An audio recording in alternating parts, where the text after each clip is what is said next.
Welcome back in my YouTube channel. આપ સૌનું આપણી યુટ્યુબ ચેનલમાં હાર્દિક સ્વાગત છે। તો આપણે એક વિડીયો બનાવેલો હતો ઇન્સ્ટાગ્રામમાં, અને જેમાં આપણે ટાઇટલ આપેલું હતું ભોજન સહાય યોજના।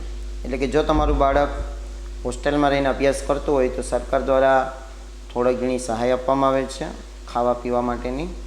તો એની એક ડિટેલ વિડીયો આપણે આ વિડીયોમાં જોવાના છે, ડિટેલ માહિતી, મીન્સ કે ઇન ડેપ્થ કે શું શું હોય છે, કઈ રીતે હોય છે।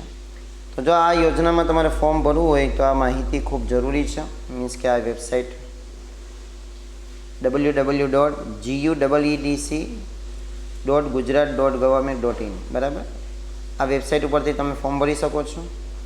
જેવી વેબસાઇટ સર્ચ કરશો તો તમને અહીંયા સ્કીમ લખેલું આવશે બરાબર, એમાં ફૂડ બિલ સ્કીમ ઇંગ્લિશમાં લખેલું હશે, એના પર તમારે ક્લિક કરવાનું છે। જેવું તમે ક્લિક કરશો તો આવું કંઈક ઇન્ટરફેસ દેખાશે। તો એમાં તમને અહીંયા ન્યૂ યુઝર બરાબર અને રજિસ્ટર, તો પહેલાં તમારે રજિસ્ટર થવાનું છે।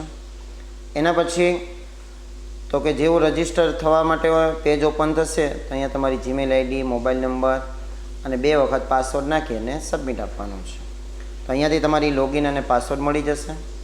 એના પછી એ જ યુઝરનેમ અને પાસવર્ડ નાખી કેપ્ચા ભરી અને લોગિન કરવાનું રહેશે બરાબર। આ રીતે તમારે એટલી વસ્તુ ફિલઅપ કરી અને શું કરવાનું રહેશે, લોગિન। એના પછી આગળની પ્રોસેસ જે હવે અહીંયાથી ખુલશે, તો અહીંયા તમે જોઈ શકો છો કે ઘણી બધી યોજનાના નામો તમને આપેલા છે, કે એની સામે અપ્લાય નાવ લખેલું હશે બરાબર। જ્યાં પણ તમારે જે યોજનાનો લાભ લેવો હોય એની સામે અપ્લાય નાવ ઉપર ક્લિક કરવાનું।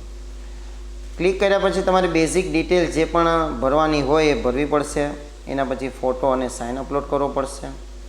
ફોટો અને સાઇન અપલોડ કર્યા પછી તમારે અહીંયા તમારા ડોક્યુમેન્ટ બરાબર, આધાર કાર્ડ, આવકનો દાખલો, પછી ઉંમરનો પુરાવો, રહેઠાણનો પુરાવો, તમારી શૈક્ષણિક લાયકાતનો પુરાવો બરાબર। એના પછી આપણે શું કહેવાય, તમે જ્યાં હોસ્ટેલમાં રહેતા હોય એની કોઈ ફી રિસિપ્ટ બરાબર, બધું પ્રૂફ માંગશે, એમને કોઈ સહાય આપશે નહીં, એટલે તમારા બધા ડોક્યુમેન્ટ અપલોડ કરવાના રહેશે। હા, આ યોજનાનો લાભ કઈ રીતે છે, તો તમને દર મહિને, હા, આ યોજનાનો લાભ કોણ લઈ શકે, તો જો અહીંયા લખેલું છે મેડિકલ, ડેન્ટલ, ટેકનિકલ ને પેરામેડિકલ। એમાં જે સરકારી અને અનુદાનિત સિવાયના, એટલે કે જો અત્યારે સરકાર દ્વારા પણ ઘણી હોસ્ટેલો ચાલતી હોય છે, ઘણી ગ્રાન્ટેડ હોસ્ટેલ પણ ચાલતી હોય છે, આ હોસ્ટેલ સિવાયના જે વિદ્યાર્થીઓ છે બારોબાર રહે છે એને 10 માસ માટે, એટલે કે 10 મહિના લેકે 1200 રૂપિયા સહાય મળશે, એટલે કે 1 મહિનાના 1200 રૂપિયા। એ રીતે આપણે જોઈએ તો 12,000 રૂપિયા થઈ।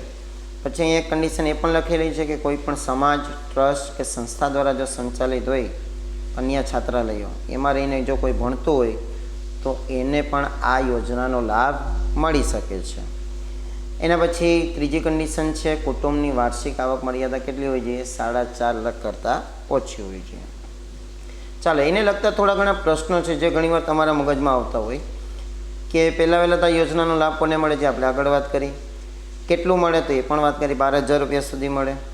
હા, કોઈ પાવતી હોવી જરૂરી છે, જે આપણે રિસિપ્ટની વાત કરી, તો જો તમે જે હોસ્ટેલમાં રહો છો એનું તમારી પાસે કંઈક પ્રૂફ હોવું જોઈએ, પાવતી હોવી જોઈએ। વાર્ષિક કેટલા રૂપિયા મળશે, 12,000। આ યોજનાનો લાભ તમે દર વર્ષે મળશે, પણ એના માટે ફરીવાર તમારે નવી અરજી કરતી રહેવી પડશે। હા, જે છાત્રાલયને ગ્રાન્ટ મળતી હોય વિદ્યાર્થીને ભોજન સહાય મળવાપાત્ર છે કે કેમ, તો ના, એટલે કે ઘણી એવી હોસ્ટેલ હોય કે એને ગ્રાન્ટ મળતી હોય સરકાર તરફથી, તો આવી હોસ્ટેલના બાળકોને યોજનાનો લાભ મળશે નહીં। આવકનો દાખલો તો એ તો આપણે જાણીએ જ છીએ ક્યાંથી કાઢવાનો હોય છે બરાબર। એક છેલ્લી વાત કે જે આ યોજનામાં ફોર્મ ભર્યા પછી તમારે એના બધા એની સાથે ડોક્યુમેન્ટ જોડવાના રહેશે।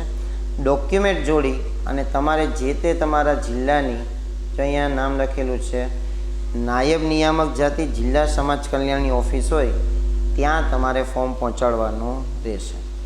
અરજી જો તમે ખાલી ઓનલાઈન જ કરશો અને જો તમે હાર્ડ કોપી જમા નહીં કરાવો તો એ માન્ય ગણવામાં આવશે નહીં, આ વસ્તુનું ખાસ ધ્યાન રાખવાનું છે। તો આ હતી કંઈક આપણે ભોજન સહાય યોજના વિશેની માહિતી। તમને વિડીયો કેવો લાગ્યો કમેન્ટ કરીને જરૂર જણાવો। સારો લાગ્યો હોય તો આપણા વિડીયોને લાઇક કરો, વધુમાં વધુ શેર કરો। ચેનલ પર નવા હોય તો આપણી ચેનલને સબસ્ક્રાઈબ કરી બાજુના બેલ આઇકોનને પ્રેસ કરો। Thank you very much.